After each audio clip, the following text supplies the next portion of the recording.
Hey everybody, so today's video we're gonna go over some derailleur hacks. I'm gonna basically got a bunch of dead or dying, well this derailleur is actually okay, but the rest of these are all have been pretty torn up, just wreck derailleurs. But anyway, so this trying to cobble together something to go on my road bike, which I haven't really ridden that bike in probably a year, mainly because this is the derailleur that was on it. So 105.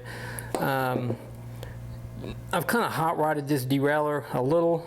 I've got, as far as the pulleys, or Dura-Ace pulleys, like the limit screws here are aluminum. They came out of a Dura-Ace derailleur. So this is an actual older 10-speed derailleur, Dura-Ace, that's in pretty good condition, but you kind of just look at it compared to a 105. You know, the current Dura-Ace is going to be, it's a similar type deal, but like, for example, the B-knuckle bolt here, this is just a solid bolt, where this one's hollow, or most of it is, most of the way. Might even be titanium, I'm not 100% sure, but like the two limit screws are aluminum. You know, the bolt's hollow there, this little clamp's aluminum, you've got a carbon fiber cage, the pulleys are just super nice, not actual sealed bearing and not a bushing.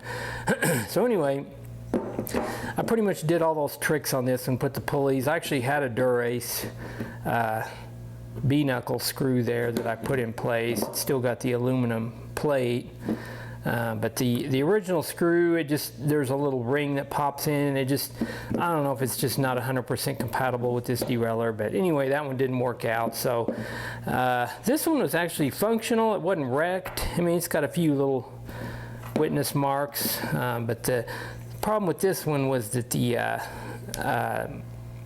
this shaft in here, it just basically is non-responsive. I don't know if it got corroded or something, or what actually happened, but it just wasn't getting any spring action. So I kind of had this idea that I was going to put, well, let me just go over this first. The way you remove this portion from the derailleur body, there's a little screw that goes in right here, and it's got a little groove in this shaft, and when you pull that out, this technically should just come right out, but I don't know if the tip of this broke off in there. It kind of looks like that may be the issue, but for whatever reason I've messed with this off and on the last couple months and couldn't get it to come out.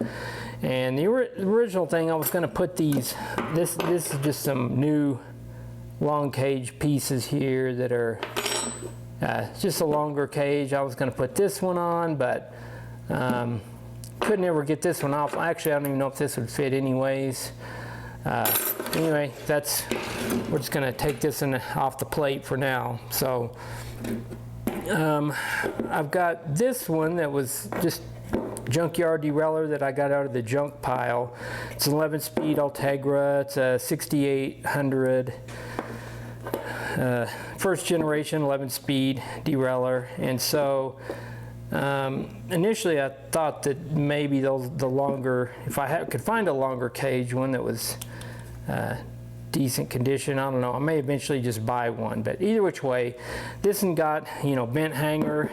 You can see the hanger still attached to the derailleur, and basically, typically what happens here is the derailleur takes a hit, bends the hanger, is shipped up to the big cog and goes into the spokes, and then boom, you got this situation going on. So I kind of looked, what'll happen a lot of times, this is a Di2 Ultegra derailleur, and what'll happen a lot of times is you'll get, so like this plane here, so the flat side of this plane and this plane here, you can see that they're kind of cattywampus there. They're not in the same plane anymore, and it's typically, if that pulls hard enough, it just twists this whole derailleur up, and normally it's this you know, this piece right here looks to me like it's pretty distorted. So kind of that whole, the parallelogram assembly will just twist there. And I don't know, sometimes you can straighten those out. Usually it's not worth the hassle. But this one wasn't too bad. So I'm gonna put this one back on the bike, and then this is actually off of a Dura-Ace. I'm pretty sure this is gonna work. But this one's the carbon cage, and it's got the nice new Dura-Ace pulleys. So I'm gonna, basically the point of this video, we're gonna show you how to put this, you know, update the, you know, if you just have access to this, if you're just gonna, I don't know, may not be worth it to buy these parts, but either which way, switching this cage. I kind of wanted to put a long cage on here because I made another video doing the same thing on a Di2 version, and there was a lot of comments saying, you know, oh, beware, this doesn't work and you can't do this, especially on a mechanical. But you know, it obviously worked on the Di2 bike, and I'm pretty sure it would work on this. But I'm going to attempt to put this cage on, and then we're going to bolt it onto the bike. My original goal was, it's got an 1128 rear cassette on the rear, and I wanted to put like an 1132, just kind of stretch that out just a touch. But I don't know, we're going to try it first, and if it doesn't work, then I'll just go back with the 28. So yeah, let's go ahead and just get into tearing this thing apart here. Alright, so first things first, we're going to go ahead and remove this broken section of derailleur hanger. Let's put me a little crescent wrench, something to hold that in place, and then we should be able to just back that off like a normal setup.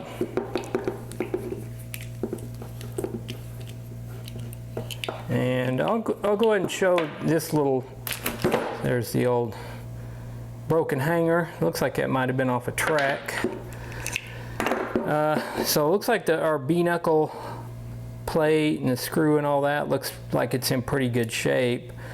So in the case of this 105 here, let's say we have a donor derailleur, like say I've got this Ultegra Di2 derailleur. These are still going to be interchangeable. So if a guy wanted to take this off, basically you'll need just a pair of pliers or needle nose or whatever, and you'll rotate this little clip around till you've got this little gate here, so that clip you can pull it off that way. So just take a small screwdriver, and so you want to keep some pressure on here because this is spring loaded.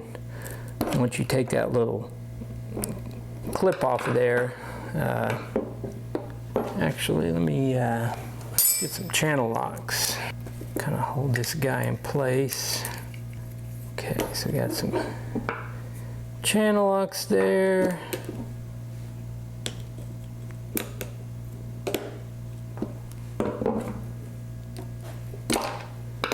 There we go, so we got that guy, and this thing's it'll want to, it's held in place right there, but as we kind of pull this back and away, there we go, this end piece right here rests on that tab, that portion, and then of course this little screw rests up against the little plate there, or the little hook piece that's on the end of your derailleur hanger. So once we got that, so you got your little spring, and then this little bolt there, it just slips out just like that. So that's a pretty chunky little, I mean, it's just a solid bolt. So the you know, this one on this Di2 derailleur, the Ultegra, you can see it's hollow, so it's quite a bit lighter. You can save a few grams pretty quickly just by switching that guy out. We'll save this one. This is the one off the Dura-Ace, in case the other one on this derailleur here is just too mangled up to reuse. But so what we're going to do now is remove this, remove the cage here. So what we're going to do first, there's a little, we're going to unwind it just a bit, kind of hold that in place. And so there's this little nub right here, and it's got a little Phillips head interface, I guess, on the end. So that's kind of the tricky part, is holding that open. And then we want to just unscrew the little nub there. That's what that guy looks like. And so from here, this thing will just unwind. You may have to pull this back a little, or you can tighten in the high limit screw. You know, give you a little room. This is kind of bent, so it doesn't quite want to clear once you get it where all the tension's off. So we got that loose. There's a 5mm hex here, so it kind of keeps some downward pressure on this, because it's going to want to kind of pull up just a little bit. So we got this bolt, a little thin washer, so we're going to want to reuse all this stuff. Probably wipe all that down. Then this guy just pulls off of here, and then I think there's only one, there's this little piece too. So I think there's only one keyhole inside of there, but on this there's 2 keyholes. I'm just going to put it back in, so we have this thing just laying like facing with the spring part down. We're going to go into this first, or whatever, the position closest to the outside end there. So got our spring like so, and then that's our gonna be our little piece there. We got our Dura-Ace cage here, which I think that's the same distance, just a standard, the SS version. So what we're going to have to do here first is, in order to access our bolt there, we're going to have to at least undo this upper, or the guide pulley, they call it. Back that out. Got our little pulley screw. Set that aside. Most of the time these pulleys are directional, so I'm just going to lay this down like that. We'll just put it back face down when we get to that point. So I'm going to go ahead and clean this up a little. This feels, I'm not sure what material this is, but I mean, it's a hollow bolt, but it feels pretty light. Put a little grease on it while we got it out and cleaned up.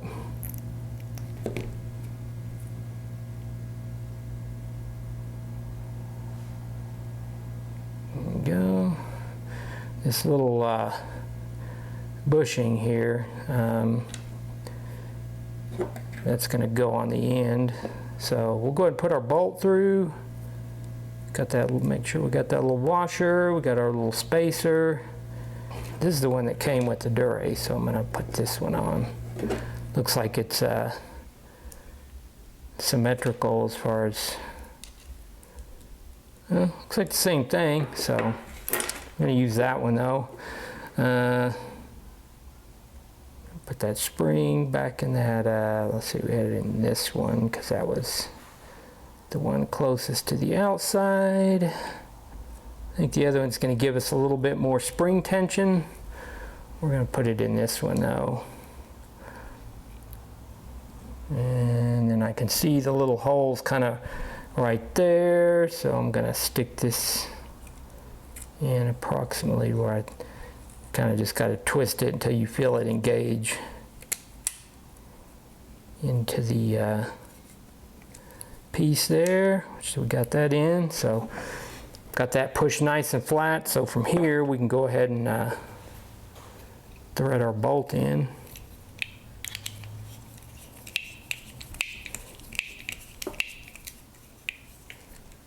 Cinch that down. I didn't notice this one's got a little bolt, it's already in there. It's a real short one. So I'm just going to leave that in there, I think. Or actually, we're on the opposite side, so I'm going to go ahead and pull that one off anyways. That's a little stubby guy compared to the other one. So basically just gonna pull that out, rotate it up under and around, and then we'll, not sure how hard that is or if you can even see that. Got a lot of shadow action going on in here.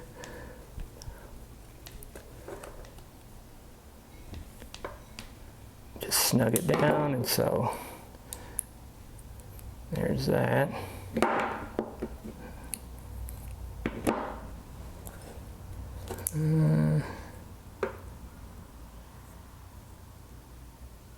So this is going to be facing like so,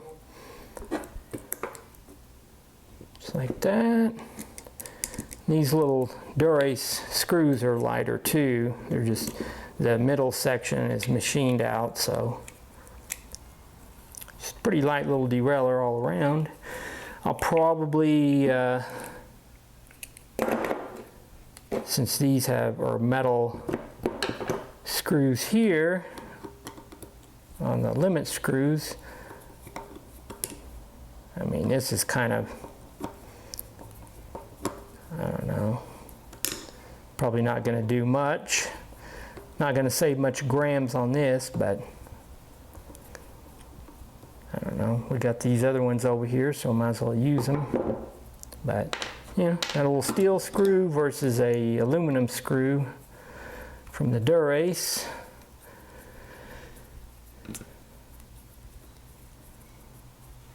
Now this is a 105 derailleur, but these are Dura-Ace limit screws that I robbed off of a wrecked Dura-Ace derailleur. So yeah, I always like to save all those old junkyard derailleurs for just, I don't know, you never know. Even it doesn't even have to be an upgrade. It could be, you know, sometimes these things get stripped out or bent or whatever. The barrel adjusters can break, you know, these can get rounded out or stripped out or fall on the floor and lose them, roll away. So it's always good to have a little junkyard stash of derailleurs, I think anyways. Of course, we're going to have to reset all the limits and everything. That's not a huge deal. We'll bolt this on and I'll show you. We'll go through all of that as well, just to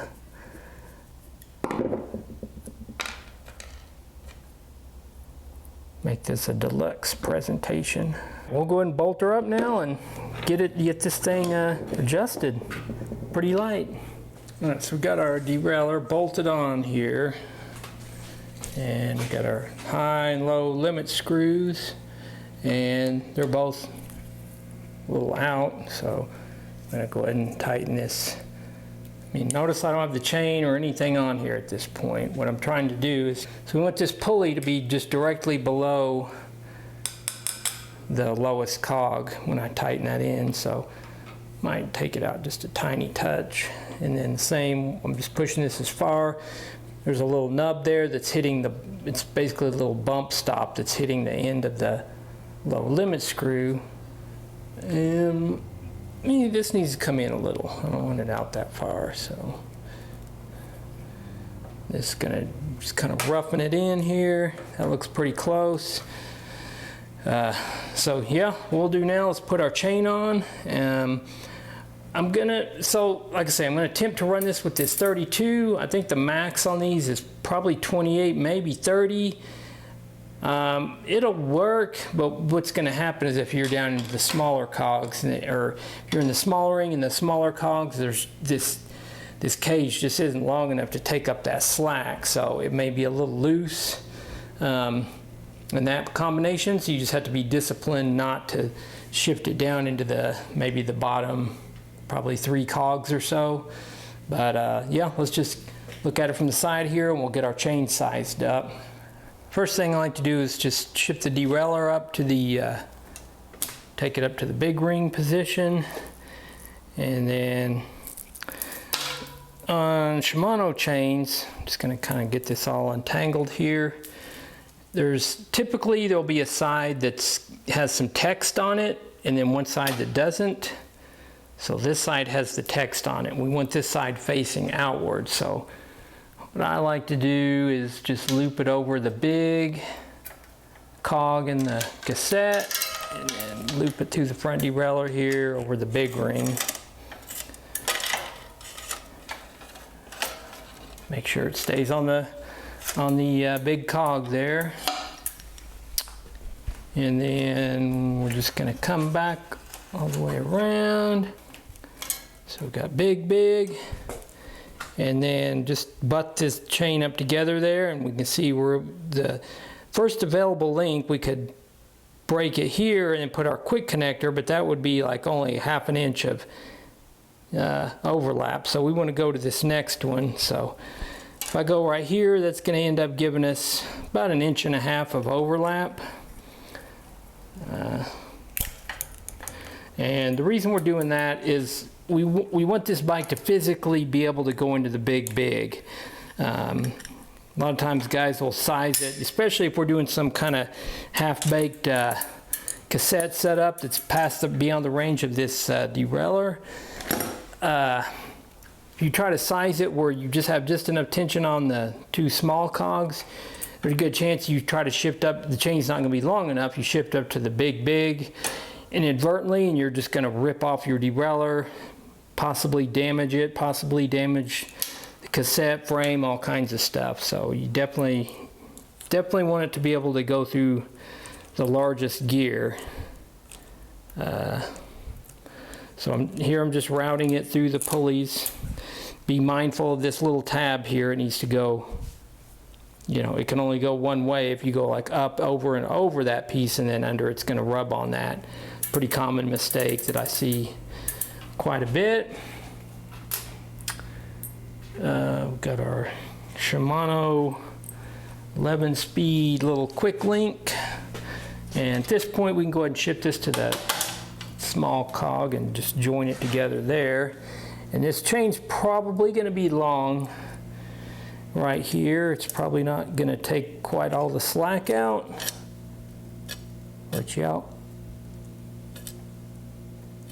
So this is technically wrong. I would never set up a customer's bike or somebody's bike I'm working on like this, but this is my bike, and I'll be disciplined enough to know not to put it in this gear, or probably the bottom 3 gears at least.